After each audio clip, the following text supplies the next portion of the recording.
If we ask the question, where are we? The first thing to understand is the question and the answer is being perceived, is being created and perceived through the lens of language. And if we start off with a linguistic model, it begins with the fall from the one, from the garden, from the uninterrupted ecology, into division. An illusion, but division nonetheless. Now, here's where we enter the uniqueness of language, because within polarity, we can have black and white, we can have up and down, we can have right and left, right? But within polarity, we have duality. Now, as we continue to break the one into pieces, we do it with words, right? We do it with the artifice because it is an illusion. There are no pieces, right? Because no piece exists without the nested ecology that supports, that creates, and that follows the piece, right? You can say that this is a pear, and in the illusion of language, it looks like a distinct object, but it isn't, right? In a few weeks, the pear will be mush. So where did the pear go to? Right? It wasn't really a pear. It was energy on a cycle from dirt to tree to flower to pear to mush, right? And then back into worms, etc. So we're pretending that we can isolate a moment in a cycle when the entire cycle depends on the moment and when each moment depends on the entire cycle. So it's a trick of language. Now, we can look at where we are now, right? Let's say we decide that we are here in our grid, right? So the grid is created with words. We decide that we're here. And we may get there by starting up here, right? We climb up here, go up here, we go left, then we and then we climb 1, 2, 3 more units, and there we are, right? So we get to here. Or we can climb up this lens, right? We can climb up this trunk of language. We can go up here, here, here, and take one right? Or we could start up here and come down, right? But we begin with the uninterrupted whole. We cut it into the illusion of pieces and lose ourselves in the pieces, and then we find ourselves again, and we can find ourselves from the left, from the right, etc., following the grid of language. Now, there's just one problem. None of these grids are perfect. First of all, they're an illusion, but second of all, they're not fine enough to locate all of us. We're missing distinctions, number one. Number two, right? We're missing dimensions, right? So the grid is never fine enough. And by the time it gets close to fine enough, you can speak eloquently for an hour about a moment that has passed by the time you've finished discussing it, right? And so the more fine the language, the more the moment diverges from the language that describes it. Right? It's a poetic problem. Now, we can start, right? We can start with, and a good way of understanding this, because we use mathematical languages as well, and we're using a 10-point number system, right? So we climb up to 10 and then we repeat. But this is also arbitrary, right? And, we can go then to decimal points that repeat and decimal points. But there are certain spaces in awareness, in reality, that you're going to never really touch. through one model of thinking, which is one model of arranging words, right? So you have a 10-point number system, for example. You have a grid of words like this. But then there are some points where the model, the system of thought, the system of consciousness collapses. It fails to arrive. It misses something. And then you can create another, right? Another language, right? Could be a language of curves. And that touches on certain things that weren't touched on with the straight lines, right? That passes through a certain area that wasn't reached by the other system. Now, the system of curves is also an illusion, right? Because it's pretending that this is separate from this. But if you have half a brain and you look at this image objectively, and we understand frameworks like gravity, etc., we'd have to say that,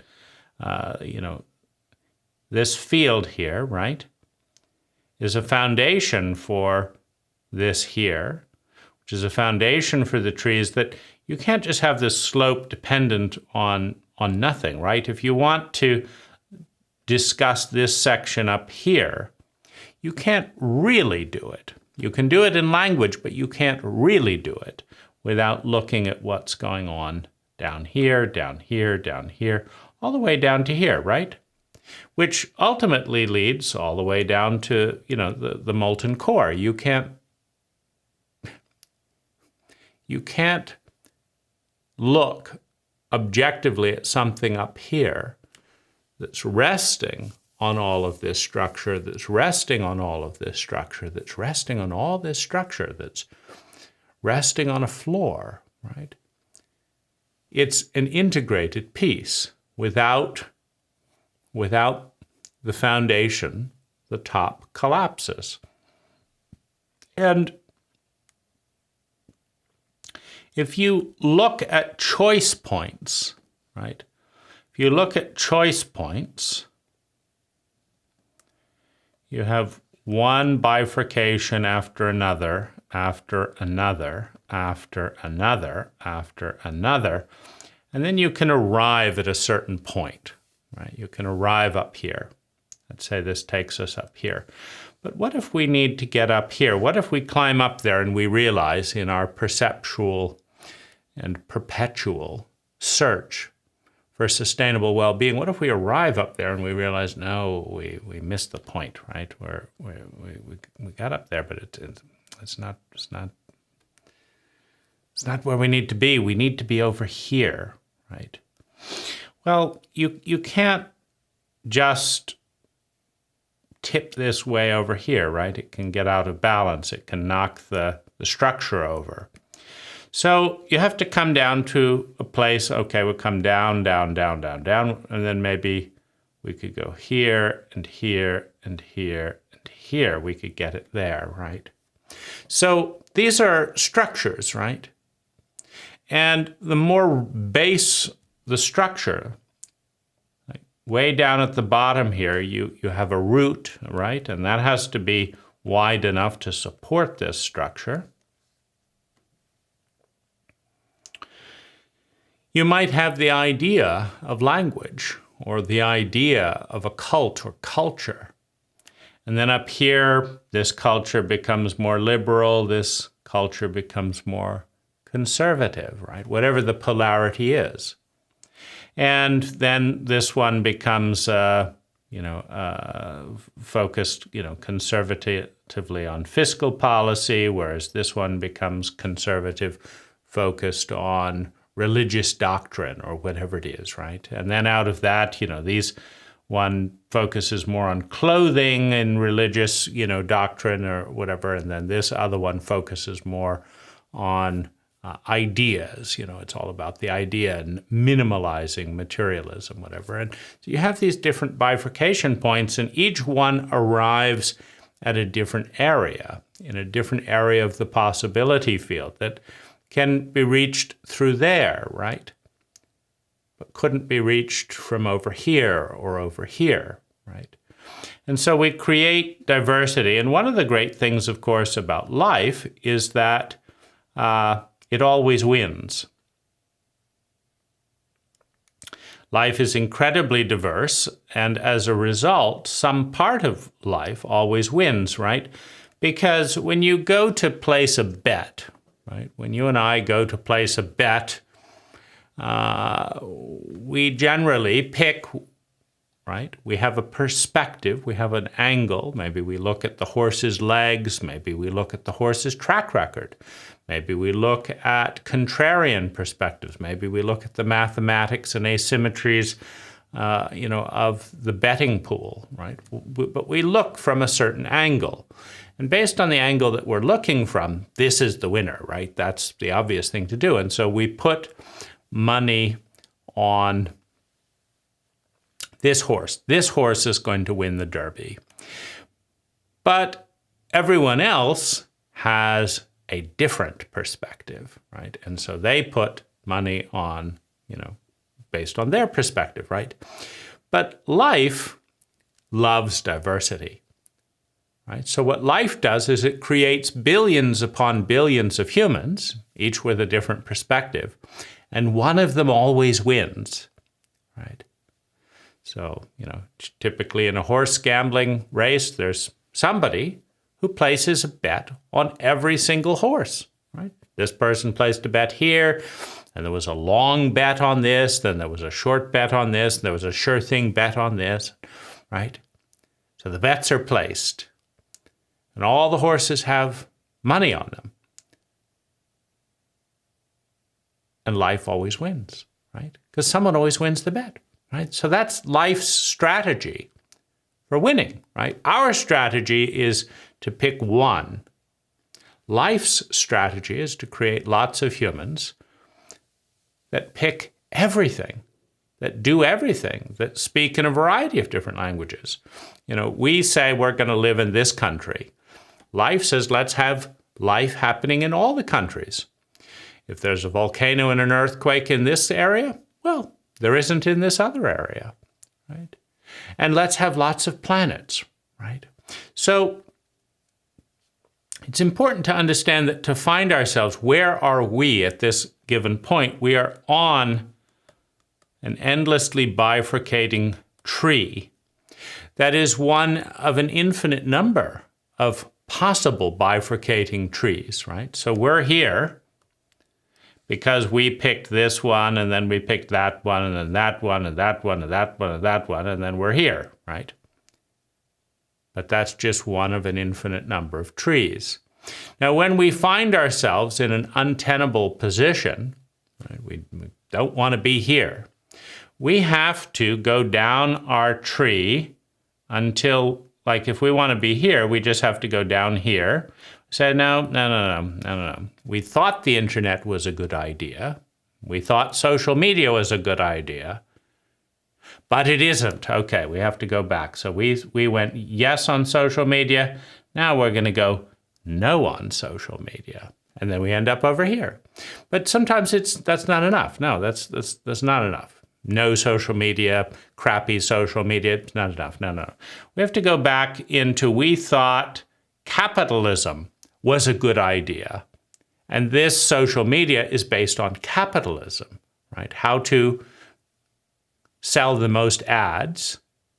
And of course, an advertiser is not interested in truth, right? They're interested in selling a product. And so every advertiser is trying to distort the truth into a world where we should buy their thing and not buy something else, even if it's wrong, right? Even if our life would be better if we didn't buy their product and bought a book, for example. That's not the goal of a soap commercial, of a whatever, right? So the question is it, okay, so it's not media that's the problem, it's capitalism, right? And then you say, well, what will we do instead, right? It's not communism, that's not working either, right? But what if it's altruism, right? What if it's what's good for the group. And well, that's not working either, right? So you have to go back and you have to explore what is this, where did we get here? How did we get here? Following which set of bifurcating things? And sometimes we have to go all the way back down in the probability field.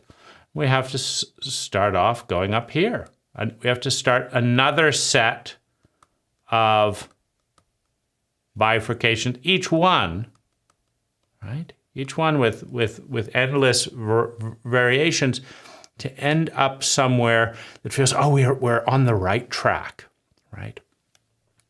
But reality is circular. So when we're on the right track, it's for a period of time, right? And so we have to examine our paradigms, right? Because we tend to think linear, right? This is right, right. You see, but then it goes, it curves, right? And it curves around. And when we try to go straight, right, we end up in extremes. See, reality is curved. The earth is curved. The universe is curved. Space-time is curved. Planets are curved. Things bend, right? And you set off trying to be highly efficient, and you end up highly inefficient if you just pursue that endlessly, right? You end up in the wrong place. So reality is curved, but when we think in straight lines and absolutes that, this salt is good, so we have to have more salt, so we have more salt, so we have more salt, and then suddenly salt is bad, right? There's this sweet spot in the middle between not having any salt in the diet and having too much salt in the diet, right? So we have to change the thinking from linear and extreme to balance, right? We wake up and that's really, really good. And then we go to sleep and that's really, really good. And then we wake up and that's really good. We have salt and then we don't have salt. We have salt and then we don't have salt. We breathe in and then we breathe out. I thought the breathing in was good. How can you have the opposite be good? Like if breathing in was good, wait a minute, right? Breathing in was good. What do you mean breathing out is good? You just told me breathing in was good. So I'm trying to breathe in some more. Yeah, but now the opposite is true. Now breathing out is good. What? Make up your mind. Which is it? Which is it? Breathing in, breathing out. Right? Okay, I'll breathe out. What now? Now you want me to breathe in, right? So when our models don't work, right? So this is deep down in a bifurcation point where we can have both and, or we can have either or, right? So we have both and over here, we have either or over here. We liked the simpler route, right? Because we could keep track of it, right? It's simple. Which is it? Those are the good people, okay? Those are the bad people, let's kill them. But those are the good people for this, but those are the good people for that, and those are the bad people for this and the bad. Oh, it's getting complicated, right? And so it's important to understand while language is an illusion and reality is real, reality is far more complex, far more complicated than any illusion we can conjure in language. Language is a model that helps illustrate parts of reality. It's a model. It's not reality. And language and linguistic models are always millions of times simpler than the underlying multidimensional ecological reality. Millions and millions of times simpler. That's why we like them. It doesn't take that much effort. We can say that's the way it is, right? We like it. We have a sense of certainty. It's wonderful. It's a sense of control. It's just not real. Right? It's a very, very simple model of reality. And eventually, as we try to achieve certain objectives, certain human states, the models stop working.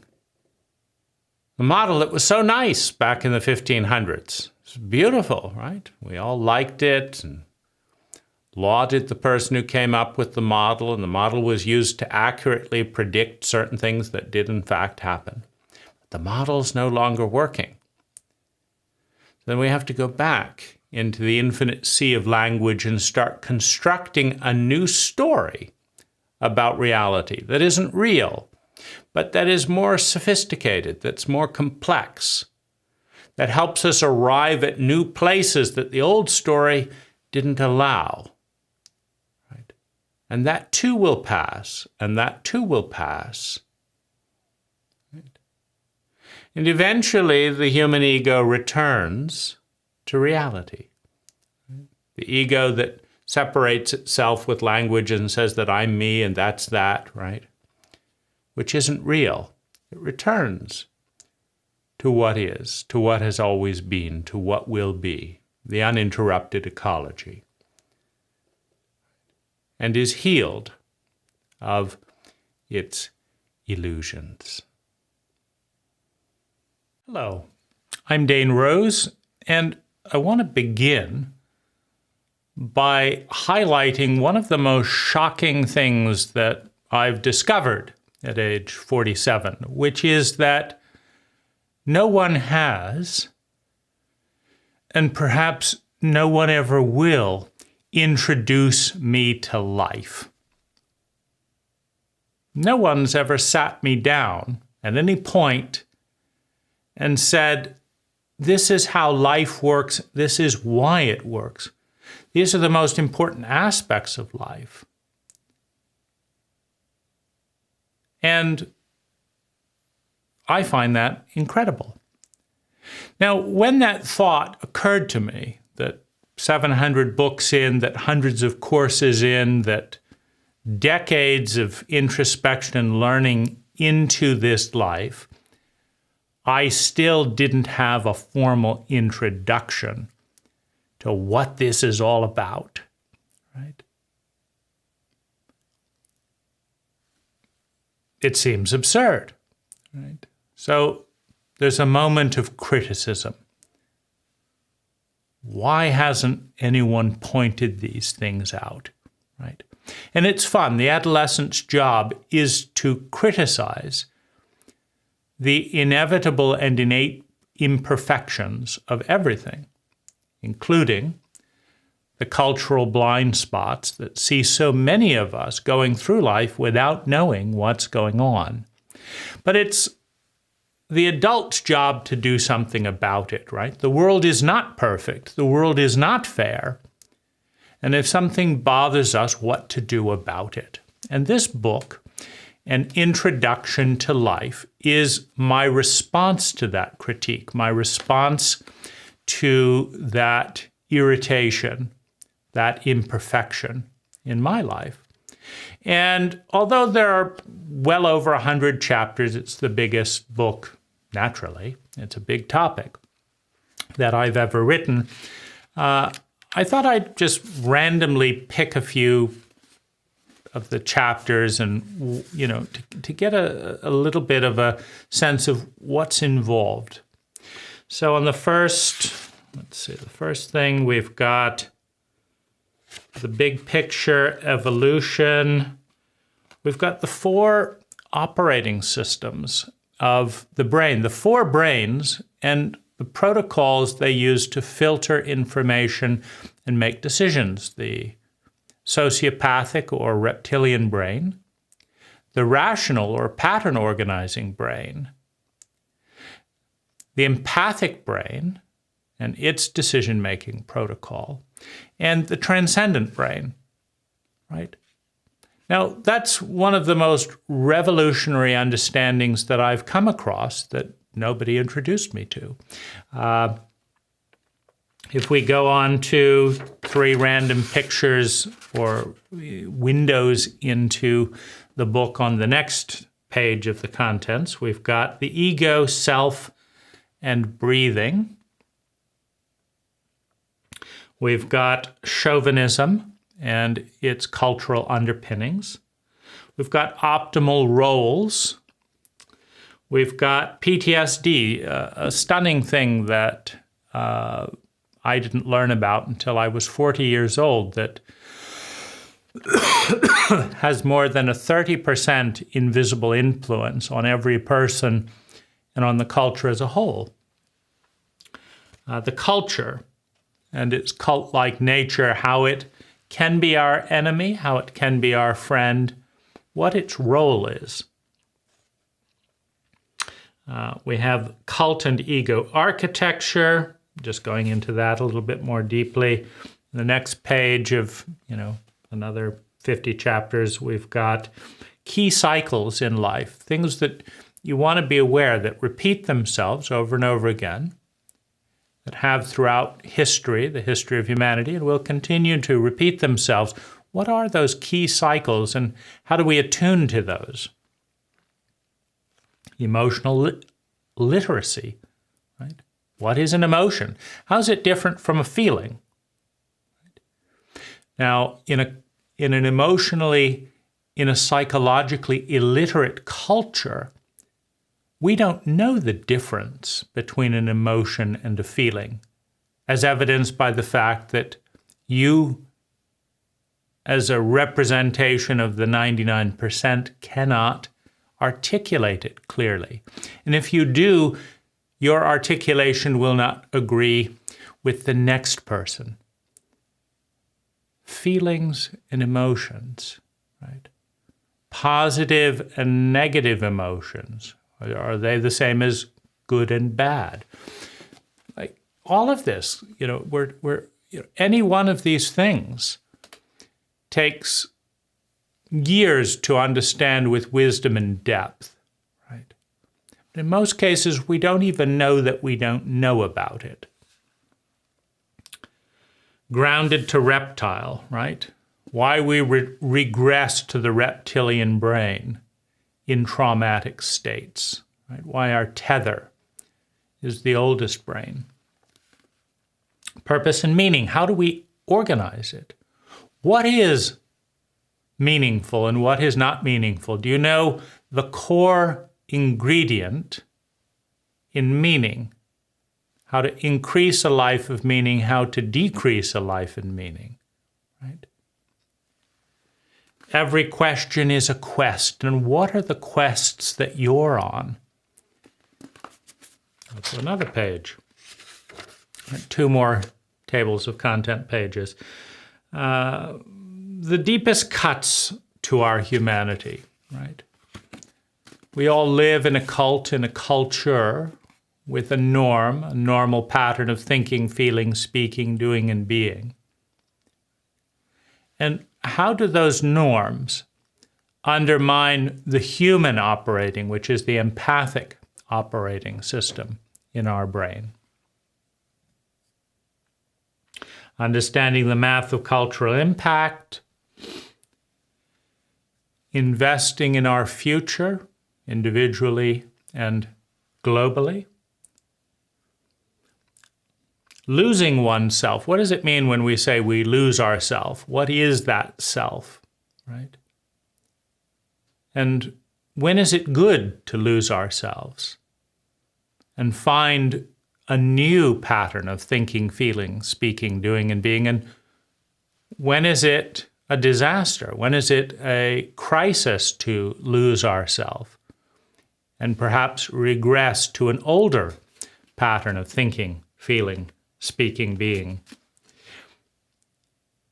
We have advice, criticism, and direction. Some tips, right, in life. Get excellent at something. The circle in life, right? Why is the circle the most fundamental shape in geometry, in the liminal space between masculine and feminine, between duality and the one? Learn from nature, right? When wrong ideas are right, right? When does a wrong idea take us in the right direction for our sustainable well-being. It's not true, but it takes us to a better place. And in those instances, do you cling to what's true, or do you value the improvement that comes to your life? So a very light dive into the table of contents. But my belief, from thousands of conversations, hundreds of books, talking with various teachers, etc., my belief is that if you are exceptional, right, if you are an architect of ideas, if you understand the building blocks of consciousness and ideas and the way they create the illusion of our reality, that you can read a book like this and spark 12 or more % of new gestalts, of new configurations, right, of your consciousness, of your frameworks. You can iterate, you can evolve. If you're a naive teenager, as I was, 90% of this is useful grist for the mill, new populations of consciousness, of ideas, right? If you're an average middle-aged person, as I am, 30% of this, if you'll skim the chapters and highlight, ooh, there might be something there for me, there might be something there here, there might be something there, and then come back and actually read those chapters that speak to you, or use it as an I Ching and open up to something. That there is going to be things that you didn't know that are useful, that can propel you to a better quality of life. And that's what makes a book an act of love, right? It's an act of creativity. But love, is a process. You have the love of need. I need you, the infant. Right? You have the love of desire. I want you, the adolescent. But then you have the love of giving. First to ourselves, adult love, and then to others, right? I'm still learning. This book was a gift for me. Someone introduced me to life through this book, right? And 30% of the ideas catalyzed have had a positive impact in the course of articulating and writing, etc. But they may also be fruitful for you. That's the gift of the information age of technology. It's not either or. Right? Once I wrote the book for me, I can print more copies for you without diluting. Right? It's a gift to me to talk with someone who's read this book as opposed to someone who hasn't. Right? So, loving enough to care, caring enough to take time, taking enough time to see, seeing enough to understand what is being seen, understanding enough to empathize, to transcend the rational brain into the human realm of empathy, understanding enough to empathize, and empathizing with understanding enough to attune, and attuning successfully enough to succeed at facilitating survival, security of survival, a sense of love and belonging, self-esteem, the articulation of ideals and the paths that take us towards those ideals, called principles or best practices. And the respect we earn by following the best practices that create the world that we state that we want, right? Earned love, self-esteem. By developing our gifts, discovering what they are. I'm good at math. I'm good at listening in a way that people say things they've never said before. discovering my gifts, and then bringing those gifts deeper and deeper into the world in a way that creates abundance for myself, for others, that creates value. And finally, serving something, becoming a part of something bigger than ourselves. That's adult love, and it's a process of blossoming, right? And if a book facilitates self-awareness, understanding, empathy, facilitates action that leads to increased survival, security, love and belonging, self-esteem, discovery and development of our talents and gifts, bringing those into the world, and becoming part of something bigger. If it does that, we have succeeded at bringing a profound state of love, a transformative state, a useful state of love, an adult state of love into the world.